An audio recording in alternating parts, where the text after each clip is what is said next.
Turururum. Bienvenidos a un nuevo episodio de Seres Ocultos. En este episodio tuve la suerte de conversar con Devamani Grove. Hasta los 27 años, la Deva había vivido con una sensación rara en su interior, como que no encajaba. Salió del Villa María, estudió paisajismo e intentó seguir el camino de todas sus amigas. Pero había algo que no le cuadraba. Entonces agarró sus cosas y se fue a la India, donde se instaló en una comunidad de Osho. En los 3 años que estuvo ahí, aprendió sobre la meditación y otras terapias alternativas. Y al volver, se instaló en el Valle del Elqui por 10 años, donde construyó cabañas de Devamani. A los 35, tuvo su primera y única hija, la More, a quien yo tengo la suerte de llamar mi amiga, y por quien se devolvió a Santiago en la época escolar. Hoy, la Deva se desempeña como terapeuta en biomagnetismo y nos acompaña para compartir su visión de la vida. Espero que disfruten.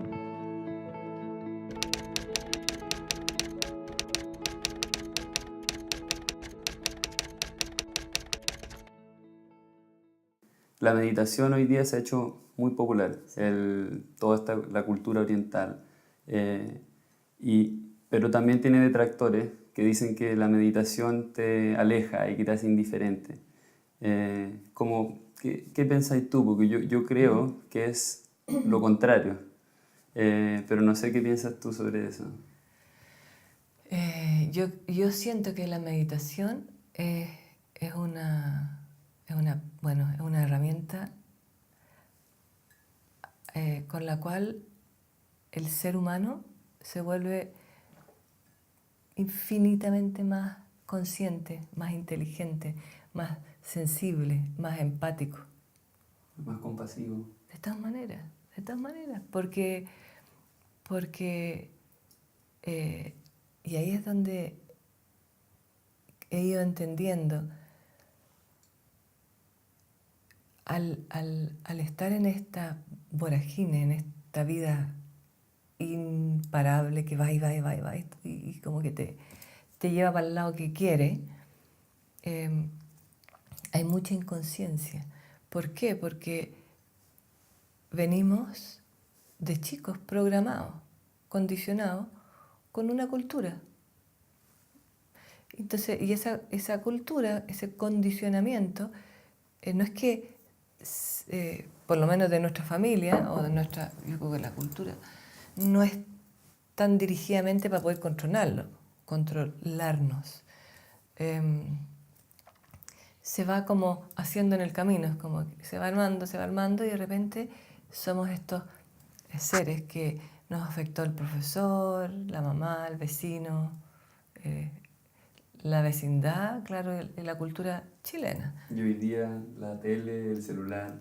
Entonces imagínate, todas esas cosas lo captan mentalmente y empezamos a funcionar en automático. Y ese es el problema. Entonces, cuando empezamos a sentir esa angustia o esa sensación extraña en nuestro ser, y en vez de ir a tomar una pastillita, que no estoy en contra de las pastillas, pero cuando es necesario son maravillosas, pero digo esa cosa como que me tomo el trago o para calmar, que, que es bueno sentir esa sensación. Es por ahí, es como por ahí donde uno tiene que entrar.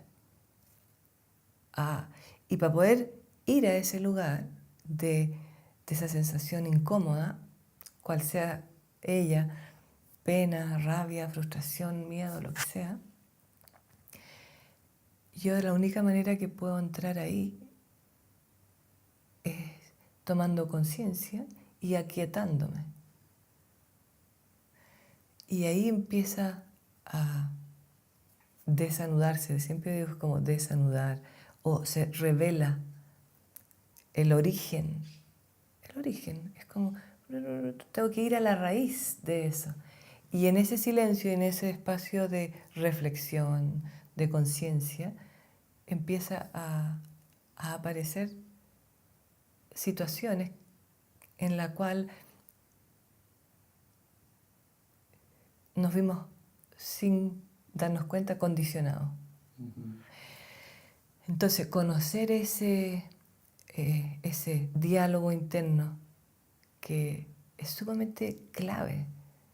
Es clave porque de repente si yo estoy sentada meditando, la cabeza anda. Entonces, o yo estoy obsesiva con un punto o estoy peleadora. No, es que yo le había dicho, es que... Y ahí empieza a darse cuenta, mira, este tipo de diálogo, patrón. de este patrón vengo. Y a veces podéis pensar, ¿a quién suena así en mi familia? Exacto. Y de repente ocurre una cosa maravillosa que empieza como a crearse un poquito de distancia, lo voy a escuchar cada vez mejor, mejor, mejor. Y hay una posibilidad de desidentificarse de ese personaje, de ese persona. Persona es máscara, ¿cierto? Los griegos. Entonces, o sea, yo no soy esa bulla, esa peleadora o esa resentida o esa... Yo no soy eso, yo soy mucho más que eso. Esto es una cáscara que me ha acompañado, ayudado o no ayudado, y la estoy removiendo. Y en eso comienza ese espacio espiritual, que es un espacio invisible, que no por eso no es real, que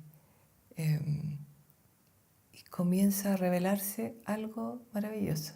Y que en mi caso, volviendo de nuevo a la meditación y todo eso, yo de más chica estaba como triste, estaba como angustiada, estaba como cansada. Este personaje me tenía cansada, la voz me tenía aburrida. Y siento que con los años cada vez tengo más vitalidad, es como más energía, más capacidad de percibir y leer las cosas como son, no distorsionadas desde ese diálogo o persona. Claro. Entonces, por eso digo, la meditación es maravillosa. Ahora medité mucho, sentada así esperando, como esperando algo, como esperando que la cosa vaya decantando. Y hay un minuto en que hay que hacer como una disciplina, es una disciplina. Y luego ya la meditación está, ese espacio ya está cultivado, así como uno cultiva la perlita en la concha, es lo mismo, se va quedando, va quedando. Y siento que es algo que es fundamental. Se llama meditación, se llama mindfulness, se llama tomando conciencia, da lo mismo. Lo que hace que la media o lo tratan de tomar y aparece la dualidad, es bueno, es malo. Y uno opina de acuerdo si es bueno o es malo. Pero la meditación es como atraviesa una opinión. Claro. Como cuando te hice la pregunta era que mucha gente dice que la meditación te hace como indolente o que te hace como salirte de la sociedad. Y en mi perspectiva es al revés, te prepara para poder estar con la gente de mejor manera, porque Exacto. como hablamos de esta máscara, como la carátula de este programa, Exacto. de este velo que se va construyendo, no te permite bien relacionarte con la otra gente. Yo siempre digo, si tú no estás bien, o sea, si tú no estás centrado y no estás diciendo lo que piensas y haciendo lo que quieres, ¿cómo le vas a pedir a la gente, a tus papás, a tus amigos, que te interpreten como tú quieres?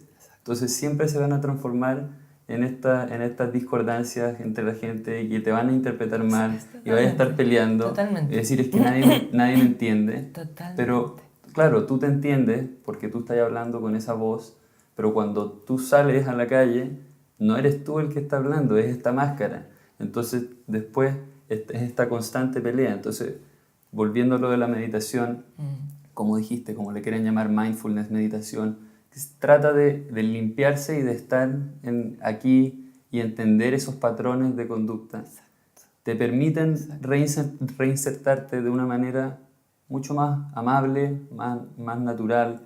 Sí, sin esos patrones o defenderse o atacar, o tener que defender una idea. Y se vuelve, yo siento que se vuelve como un fenómeno en donde todos estamos dormidos, porque estamos en automático, todos estamos soñando, porque entró estas ideas, estas culturas, qué sé yo, y nos relacionamos como totalmente, si uno realmente estamos relacionándonos todos, es como un passive aggressive. Nadie se escucha, nadie se siente. Como esperando a detonar. A detonar. Entonces, yo siento que la meditación, claro, se puede leer que yo ya no pesqué más eso. Yo ya no pesqué mis carencias, que desde esa carencia yo quiero ganar. Entonces tengo que estar diciendo algo inteligente o peleando, compitiendo o insegurizándome. Entonces, en ese sentido, sí, ya uno deja de escuchar, bueno, yo le llamo la tontera. El ruido. La bulla. Y como decís tú, uno se pone mucho más empático. Hay más espacio, podemos escucharnos. Y una de las cosas que yo aprendí en India, en estas meditaciones, en estas terapias, en como una suma, es que mientras yo más internamente tenga espacio para cuando estoy con otro, para escucharlo, el otro saca de él la parte más inteligente, la más sabia. Porque yo me empecé a poner más inteligente. Y decía, wow, puedo entender todo, puedo captar, puedo percibir de otra manera. Porque antes esa bulla no me lo permitía. Entonces me topaba con mucha gente que me daba ese espacio. No me estaban presionando, no me estaban juzgando. Yo no me estaba juzgando. Que esa era también una de las preguntas que le hice a Osho. Estoy en constante crítica hacia mí y hacia el otro. Y qué raro, porque yo amo a la gente y a la naturaleza. Entonces estoy agotada. Y ahí él, claro, me responde. Me dice, esa es como la gran enfermedad de este siglo. Y que es el juego-poder. Y desde ese juego de poder tenemos que tirar para abajo a uno, subirse a uno, o al revés. Y esa dualidad comienza a rodar inconscientemente y al final es parte de nuestra vida.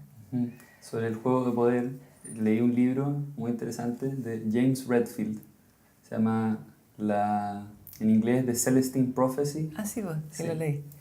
Sí. Y ahí él habla de cómo por este condicionamiento de cuando chico uno va quedando con algún tipo de patrón de conducta y él define 4. Sí. Dice que está el que es agresivo, el que es interrogador, el que es el pobrecito y el que como que se hace el bueno. Sí. Y lo que explica él es que cuando tú no tienes esa energía, naturalmente se la va a querer sacar a otro. O sea, no es un acto consciente de decir yo te quiero hacer daño, sino que es naturalmente tu cuerpo te pide esa energía. Entonces, por eso estamos viendo todo el rato esta lucha de poder. Y a mí por lo menos me ha ayudado mucho para entender que cuando la otra persona a lo mejor me hace daño, o me ignora, o me está interrogando como, no sé, le digo, estoy haciendo este podcast y me dice, ya, pero ¿cómo va a ser plata? Ya, pero ¿y de qué se trata? ¿Y qué pasa si? Y lo pienso y es como que no entiendo que no es que la persona me quiera hacer daño, sino que viene tal vez de una falta de energía que naturalmente necesita estar en balance. Y lo que él dice en el libro, como cuál es la solución, es lo único que uno puede hacer es tratar de subir tu energía con compasión, con estar en la naturaleza, con comer sano. con todas estas cosas y tomar conciencia que para cuando te pase esto, tú puedes decirle a la persona, igual tratarlo con cariño. Exacto. Aún así, decirle como entiendo tu punto de vista y no entrar en este juego de poder. Exactamente, exactamente. Es como, es porque esas caracteres que aparecen, que decís tú, cuando se me enfrentan, me provocan algo, me provocan un dolor, se me aprieta la guata, pasan cosas. Y ahí es donde también fue que aprendí que al yo sentir eso, es una oportunidad para yo hacerme cargo de ese hueco, de esa carencia, de ese miedo, de ese... Entonces empecé a usar la respiración consciente, respirar. Y eso empezó a calmar mi sistema nervioso. Es como cuando alguien bucea, yo digo, está ahí a 30 metros y te aparecen los tiburones, no a comerte, pero hay tiburones, y yo tengo el condicionamiento que me va a comer. Entonces, el corazón me salta, me trato de esconder detrás de una roca, y digo, ¿qué hago? ¿Qué hago? No puedo subir, el hidrógeno, la cosa, tengo que esperar, y en eso me comieron. Bueno, entonces, ¿qué hago? Tengo que inhalar, exhalar e ir a esa sensación interna en el cuerpo. Y esa también es una herramienta maravillosa, maravillosa para todo, para todo. Y ahí, de nuevo, ahí es donde yo digo, bueno, el Eckhart Tolle hablaba de eso, el cuerpo, el dolor. Y podemos respirar, respirar, se calma, se desanuda esa, ese sistema nervioso automático que apareció, que es como un sistema de defensa, que es normal. Nos vamos a defender de esta forma de relacionarnos como culturalmente. Entonces, Claro. tenemos que, eh, tenemos que buscar cómo romper esa ilusión y ver que el otro no es que es personal, lo que decías tú, no es personal, es una cosa automática que cada uno lo tiene. Y cada vez salir de ese automatismo y empezar a relacionarnos más amoroso, más individual de cada uno. Y al final la magia de esto es que todo empieza por verse a uno. Exacto. Cuando me dijiste, como cuando estuviste allá en el ashram, y me hablaste de ir a ese niño. O sea, eso, yo he escuchado a tanta gente, sobre todo más grande que yo, que llegan a cierto punto en su vida y miran para atrás y no tienen idea ni cómo llegaron a ese lugar. Claro. En ese niño de cada uno, como tú dijiste, está ese condicionamiento que a lo mejor vaya a tener 50 años y patrones de conducta que te hacen daño vienen de cuando tenías 2 años, 4 años. Exactamente.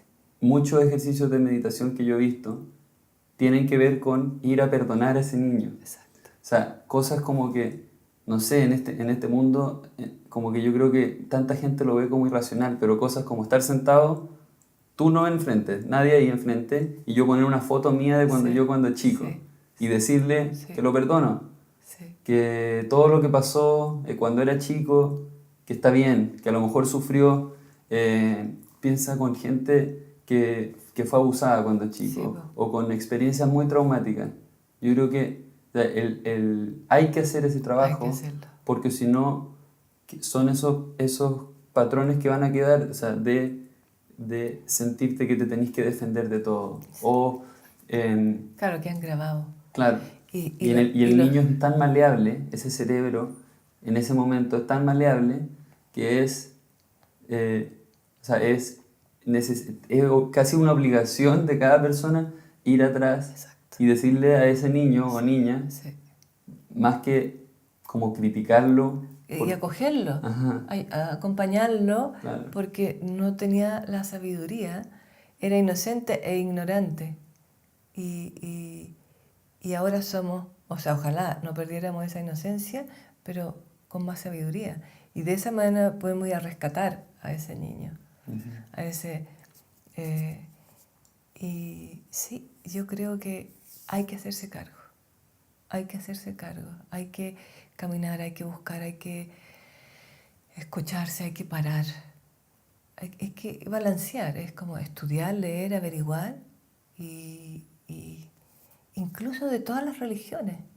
¿cachai? De todas las religiones y ver de dónde viene esta, por qué la abrámica nace nuestras religiones, ¿no? Católicas, judías, musulmanas, y las védicas, son budistas, hinduistas y con símbolos, y el otro son mensajes, porque son gente sabia que trabajó y estudió y tenemos y ahí hay mucha información y saber cómo leerla también, porque realmente hay que saber leer como entre líneas. Claro, justo ayer veía, bueno, yo soy judío, pero la religión católica tiene que ver mucho con el judaísmo, Sí. vienen de la misma, del Antiguo Testamento, y me he puesto a investigar sobre el cristianismo, que es una religión que ha perdido mucha reputación por sus últimos líderes, pero que en su conocimiento, o sea, es tan rica Es su origen, como el sí. judaísmo y como el budismo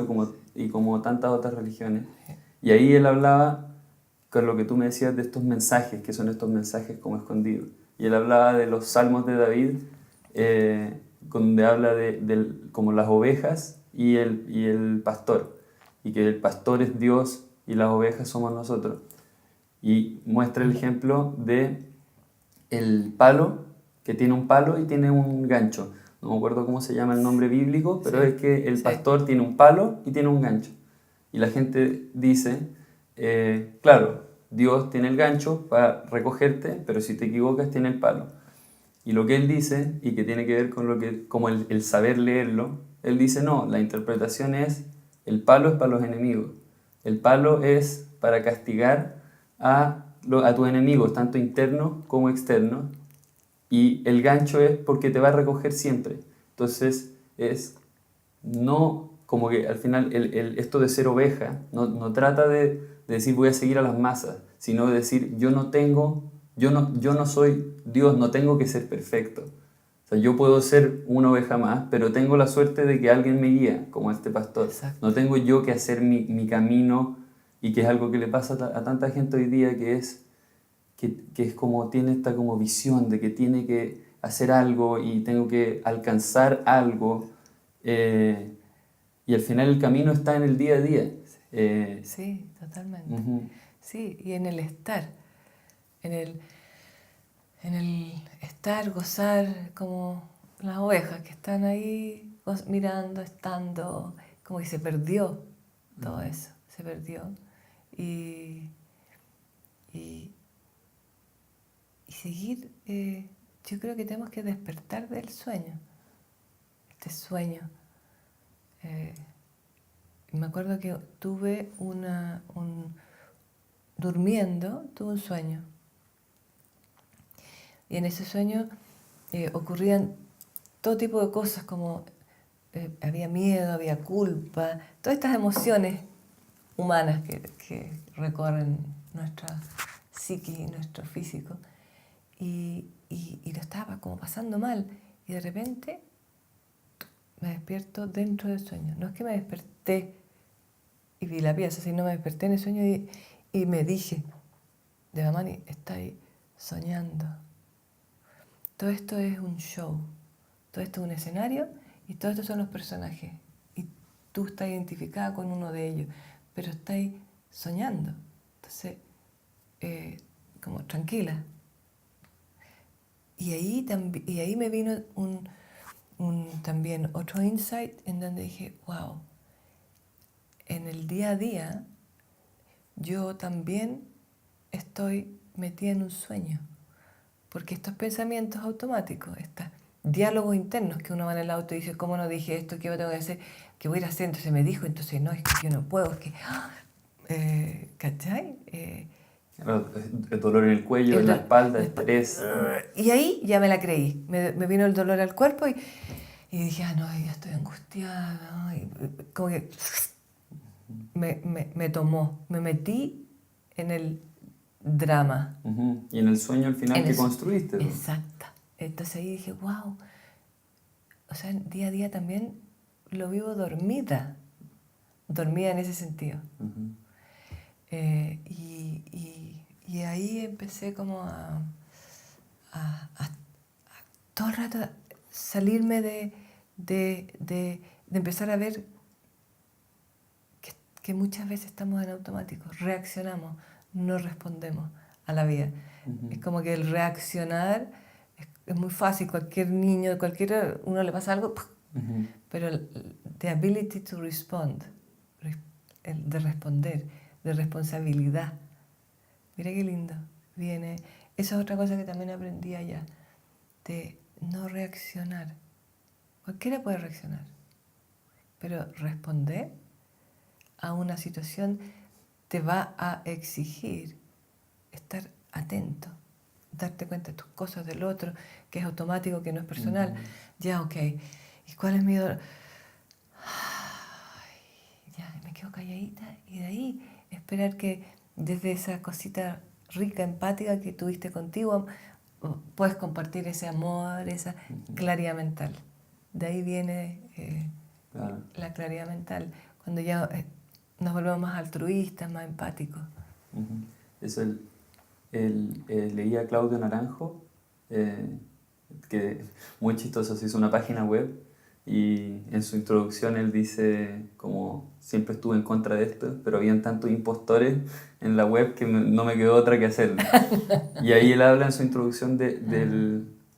Es un término que no lo logré entender también, pero de que el cerebro tenemos como 3 niveles en el cerebro. Y el primero, el más básico, es el reptiliano, Sí. que es este animal reactivo. Sí, pues. Y después viene el mamífero, que es este que es capaz de sentir amor, porque un perro te puede dar cariño y te da lealtad. Claro. Y después viene el que es lo que nos separa a nosotros.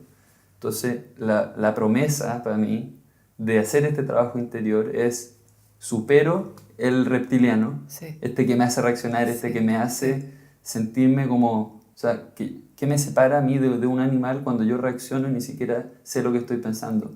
El ir superando ese te permite sentir amor, primero contigo, Exacto. primero contigo, que es lo más importante, y después de sentir amor contigo, después yo puedo recibir amor.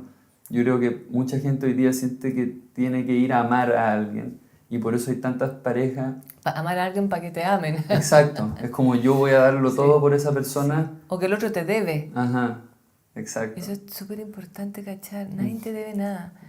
Y si te dan una mirada y te dan una mano y todo eso, maravilloso. Pero yo no puedo ser como una niña chica exigirle a mi pareja que me esté dando todo el rato. Que me tiene que dar. Y si no me da, y aparece todo eso. Entonces, y eso yo creo que viene de reptiliano y se me como junta con toda la cosa del sistema nervioso, que es todo el intrarraquídeo, toda esta parte que si se activa, que es nuestro sistema de defensa, tenemos que saber hacernos cargo de eso, y también la meditación ayuda a bajar el sistema nervioso, si eso es todo. El sistema nervioso dispara las hormonas, el cortisol, ready to fight or flight, ¿cachai? Entonces, si nos quedamos en eso crónico, que es lo que están diciendo ahora los biólogos, neurólogos maravillosos, que es otra manera de poder entender, porque de repente esta información aparece de diferentes lados, pero se vuelve después tan comercial y tan que pierde de nuevo su propia vida. Claro, como la verdad. Se pierde la verdad, se pone muy rígida, se institucionaliza, por decirlo así. Entonces aparecen otros seres que están diciendo, no, preocupémonos de nuestro sistema nervioso. ¿Cómo lo hago? Bueno, la respiración, la visualización que hacen los budistas, y ahí calmar, usarla, porque si no me van a atropellar, yo soy capaz de saltar, o de lo que sea. Pero también tener esa capacidad, y de verdad es otra herramienta, de cómo yo calmo este sistema nervioso. Cómo las suprarrenales yo las ayudo de nuevo a que sigan funcionando, o se bloquearon, o se quedaron andando en banda, tirando la hormona que me mantiene en pelea todo el rato. Yo siempre siempre cuando alguien, yo, a aclarar, he meditado muy poco y me cuesta muchísimo, pero cuando alguien, cuando escucho esta frase, que el tiempo pasa muy rápido, le digo, ponte a meditar 20 minutos y vaya a ver lo lento que pasa el tiempo. O sea, yo me pongo a meditar 20 minutos, es lo máximo que he hecho en duración, y muy pocas veces. Y se me pasa como 2 horas. Es como Así, eterno. ¿en qué momento se va a terminar esto? Y ahí tenéis la demostración de que si no paráis nunca, es como que estáis como todo el rato un paso, como no sé si adelante o atrás, pero no estáis nunca. Acá. Sí, o sea, Estoy bueno, estoy soñando sí. todo el rato. Y a una pregunta que te quería hacer con eso. Como te dije, a mí me costó mucho, me cuesta mucho todavía la meditación y me trato de hacer espacio, pero ¿qué hace alguien que quiere entrar en esto? Puede ser joven o más grande, a lo mejor le da vergüenza o cree que... ¿Por dónde se parte? Yo creo que Difícil. es difícil porque se parte sintiendo que estáis reconociendo que estáis en un espacio que no te nutre, en un espacio que, que al contrario, te altera. Si ahí yo soy capaz de reconocer eso, que, que hay algo ahí que me está alterando, que no me está nutriendo, hay que buscar esa voluntad, esa fuerza de voluntad, y que está en cada uno de nosotros, a esa parte sabia de ti, a la sabia, y atravesar e ir y empezar a meditar nomás. O sea, hay meditaciones que son activas, que son más fáciles que llegar y sentarse. Que es bailar, bailar, bailar, y después parar 10 minutos y después echarse 10 minutos, por ejemplo. Entonces, para la gente que ha podido llegar a instancia de decir, ¿sabes qué? Sí, parece que necesito meditar, no sé qué. El ideal yo creo que es las meditaciones activas. Y que puede ser andando en bicicleta, o corriendo, o esquiando, pero obviamente tener la disciplina de mover esa energía, moverla, como que está atrapada, y luego ir y quedarse quieto o echarse y observar lo que pasa. Pero llegar de la nada a sentarse es más duro. Claro, es como el que dice voy a ir al gimnasio y el primer día las trata de hacer todas, al día siguiente obviamente va a decir no quiero volver nunca más. Quiero seguir durmiendo y soñando. Ajá, exacto. ¿Cachai? Entonces, yo digo la meditación, esa soy yo. Despacito, 5 minutos, 2 minutos, y ir de a poquito haciéndose amiga de ella, como enamorándose de la respiración, de ese estar, y ir de a poquito habitando ese espacio, de a poquito. Y en esa, hacerlo gentil. Y cuando aparece esta cosa dura y agresiva y dolorosa Y que te va a decir hasta, estáis meditando mal. estáis meditando mal, no, por ahí no, por ahí. Y ahí empezar a reconocer que es la mente la que habla, es que es esa parte. Y uno, mira qué interesante. Y empezar a reconocer a ese personaje. Es como un juego también. No hay que hacerlo así como tan...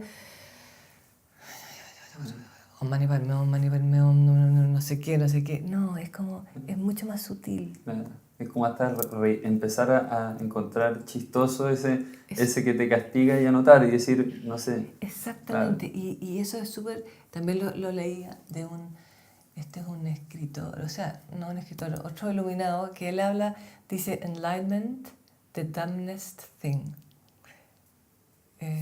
Y es una trilogía, se llama Jet McKenna, que quizás tampoco es su nombre.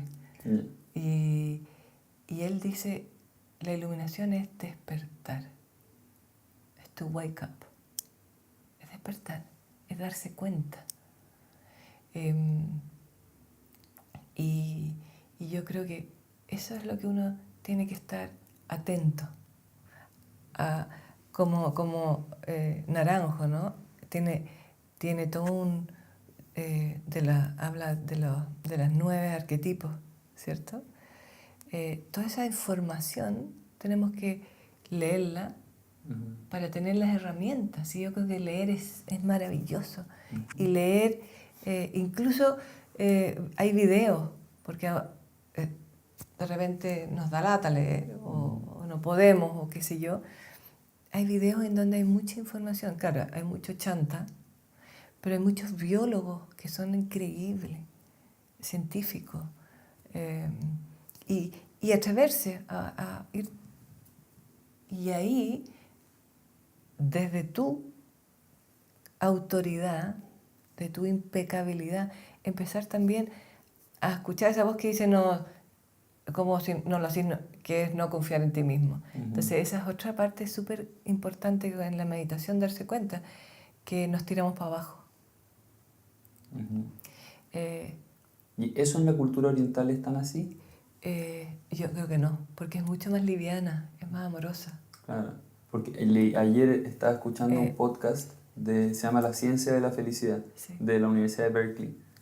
Y él decía como, él era de Afganistán, pero igual era...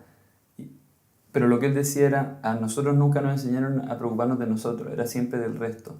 Y en nuestra cultura occidental, sobre todo Estados Unidos y Chile, que es como un hijo de Estados Unidos, sí. está esta visión de como tú, Yo. todo depende de ti y si no lo haces eres un fracaso y claro, entonces... Claro, es un peso feroz. Ajá, es un peso feroz. increíble para cada persona. Sí, O sea, sí. cada persona que va caminando aquí va con esta mochila de que depende de él Sí. y es casi como yo contra el mundo. Sí. Y entonces en la meditación se puede observar eso como un personaje. Entonces pierde la capacidad de controlarte, de distraerte.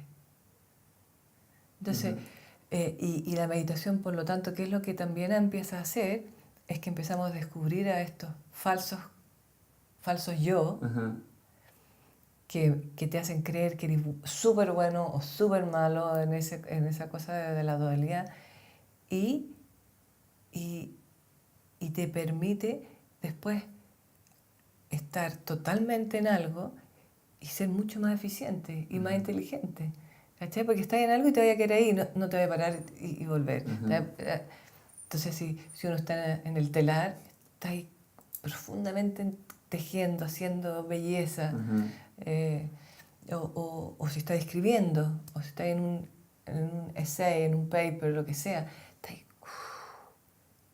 así navegando dentro de toda esa antena conectada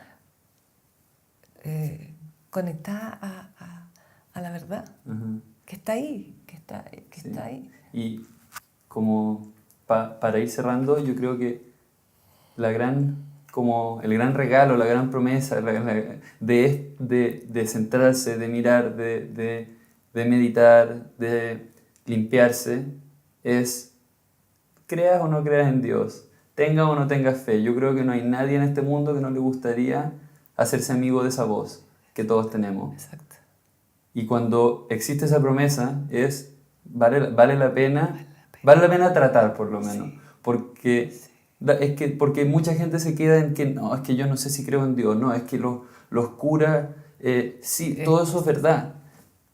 Pero la promesa no es que nadie te lo va a ir a resolver, es que tú tienes la posibilidad de hacerte amigo de esa voz y de conocerte y de poder disfrutar de este mundo. O sea, tienes las dos opciones. Exactamente, hay que atreverse y saltar. Y realmente saltar. Y hay miles de situaciones que va a haber va a haber un apoyo, te van a acoger.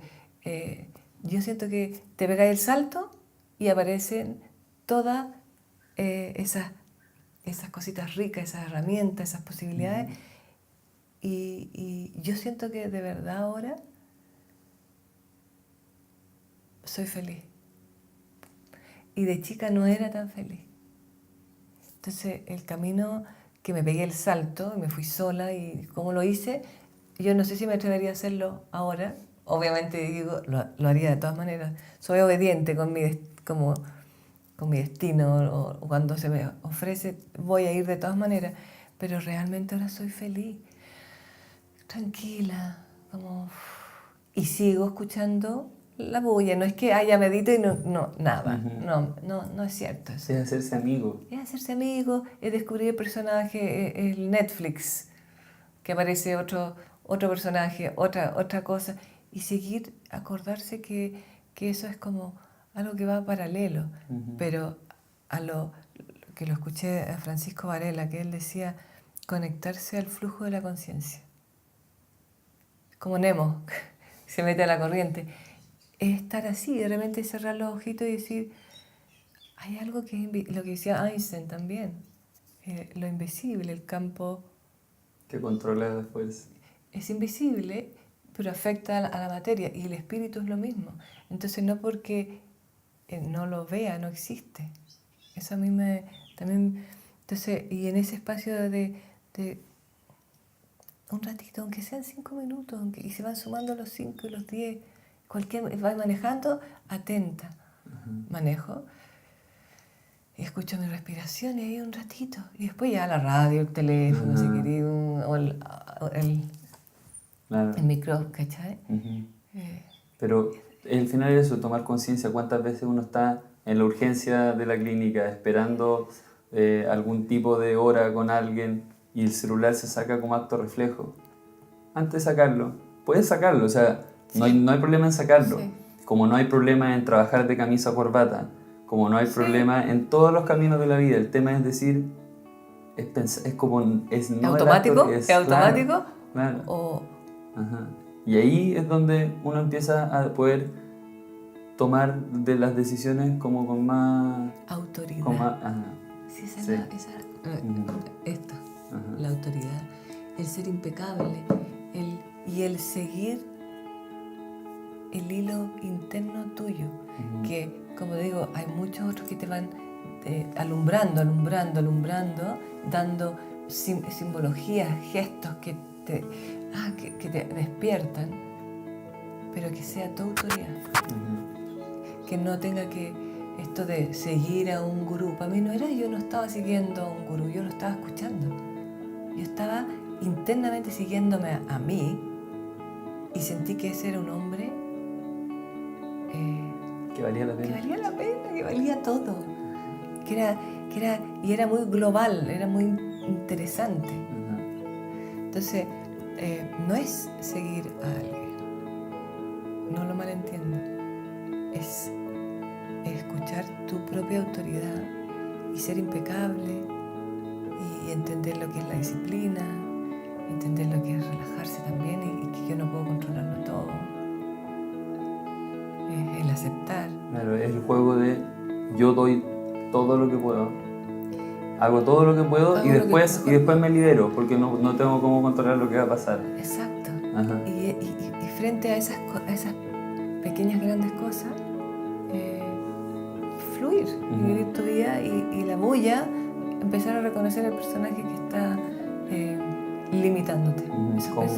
Como me decía la Gonchi, que fue la última invitada, cuando terminó dijo, hay que darle la oportunidad a la vida de que sea increíble. Sí. Démosle la oportunidad de que nos sorprenda. Totalmente. Sí. Bueno, muchísimas gracias. Buenísimo. Buenísimo. Sí, lo disfruté muchísimo. Igual, nos fuimos por todos los